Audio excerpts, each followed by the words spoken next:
Article after article about people being haunted by their Labubu dolls. Reports of cursed Labubu figures had appeared all over the world. These dolls were said to bite their owners, bringing misfortune, job loss, sudden illness, even the death of loved ones.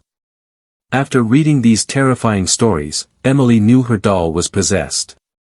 Without wasting a second, she took it outside, doused it in lighter fluid, and set it ablaze until nothing remained but ashes. She scooped the ashes into a jar and dumped them into the Hudson River. That night, she called her younger sister and told her the whole nightmare. Emily hoped she had finally broken the curse. But the very next morning, Emily's body was discovered in her apartment. Lying right next to her was the same golden Labubu doll, perfectly intact. A coworker from the toy store had taken it home with her afterward. These days, people online are saying the Labubu doll is actually a disguise used by a dangerous demon known as Pazuzu. Several countries have banned Labubu dolls completely because of these incidents. In other places, priests and spiritual experts have performed exorcisms on them. Friends, what do you think? Is the Labubu doll really cursed? Could it truly be connected to an evil entity? Or is this all just internet rumors and urban legends? Drop your thoughts in the comments below. This year we're bringing back HorrorCon, and it's going to be bigger and better than ever. We're expanding it to 2 full days of non-stop horror fun. Your favorite horror storytellers and creators will be there in person. Plus, we'll throw an epic horror-themed party. Emily lived with her faithful dog, Buddy, in New York City, USA. She originally came from a small town in rural Ohio. After her father's passing, she moved to the big city to make money and support her mom and younger sister back home. Emily had a warm, friendly personality. She worked at a popular toy store in Manhattan and absolutely loved toys. But above all, she adored dolls. Working at the shop gave her the perk of buying her favorites at employee discounts. Her apartment was packed with unique, one-of-a-kind dolls collected from around the world. One day, the store received a special limited edition Labubu doll collection. Every single one sold out within hours. Emily had smartly reserved one for herself ahead of time. This particular Labubu was a stunning golden color, completely different from the regular ones. It was breathtakingly beautiful. Emily had never seen a Labubu with such an irresistibly cute smile. She brought it home that evening, feeling thrilled beyond words.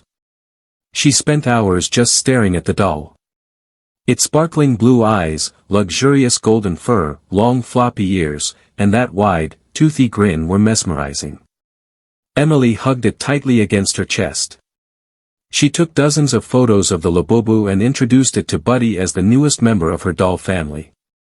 Buddy usually got excited around her toys, he'd wag his tail like crazy and zoom around the apartment playfully.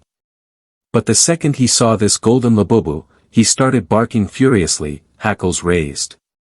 Emily found it a bit weird but figured Buddy was just spooked by the new arrival. She placed the doll on her bedroom shelf and went to bed. Buddy, who always slept right beside her, kept staring at the doll on the shelf. Eventually, he slipped out of the room altogether. The next morning, as Emily got ready for work, Buddy was barking aggressively at the Labubu again. Right as she was heading out the door, he grabbed the leg of her jeans in his teeth and tried to drag her back toward the shelf. Frustrated, Emily scolded him sharply. But Buddy wouldn't let go. In annoyance, she locked him in the bathroom and left for the toy store. That day was the absolute worst of her career. The sweet, patient Emily suddenly snapped at a customer over something trivial. She couldn't believe the rage that poured out of her. She actually yelled at the poor woman. Her manager pulled her aside, gave her a serious talking to, and then fired her on the spot. Emily stood there stunned. How had she lost control like that so suddenly? Confused and upset, she went straight home in tears. When she opened the bathroom door, Buddy immediately started barking again. But the moment he saw her crying face, he stopped and came over to comfort her, nudging her gently. With tears still falling, Emily went to bed early that night. In the middle of the night, she woke up to a strange, chilling laugh, an eerie cackle she'd never heard before.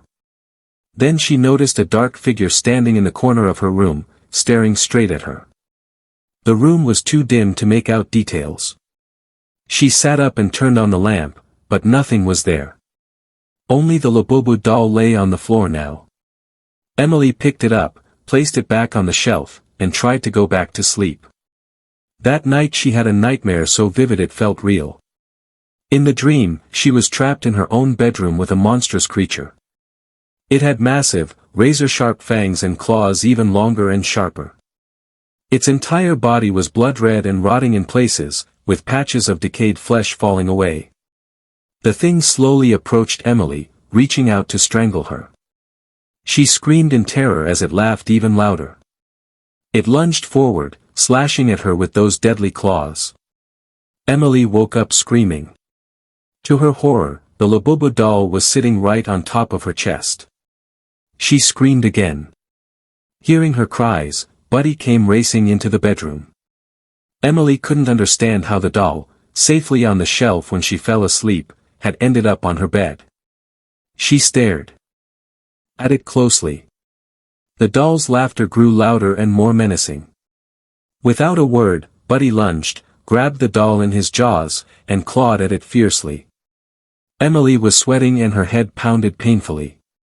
She didn't stop him. Instead, she threw the damaged Labubu into the trash can. She called Buddy back to the bed and fell asleep again. When she woke up the next morning, her headache was even worse. Small red bite marks covered her hands and arms. Buddy was gone from the bedroom. She called his name over and over, no response. Emily searched the living room, the kitchen, every corner of the apartment. Nothing. Finally, she checked the bathroom. Buddy wasn't there either.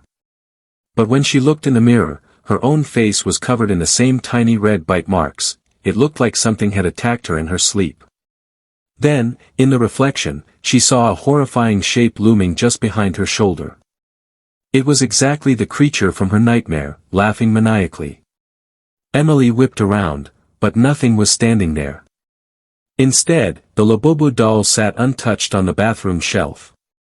She told herself it was just her imagination running wild. Buddy had ripped the doll apart. How could it be back in perfect condition? Even worse, its sweet smile had twisted into a grotesque, evil grin. Terrified now, Emily called for Buddy and ran out of the apartment. She searched the hallway, the lobby, even the street outside. No sign of him anywhere. When she returned home, she froze. The Labubu doll was now sitting next to the kitchen sink. Its little hands and sharp teeth were stained bright red. Heart pounding, Emily looked under the sink cabinet. There lay Buddy's lifeless body, covered in deep, savage claw marks. Blood had pooled around him. Clearly, something had torn him apart. Buddy was dead. Shattered and horrified, Emily realized this Labubu was no ordinary toy, it was something evil. She immediately started searching online for information about Labubu dolls. She found. Don't forget to like, subscribe, and hit that bell icon so you never miss a twist. Stay tuned to Reddit Tales Times for your daily dose of drama, laughs, and unbelievable stories.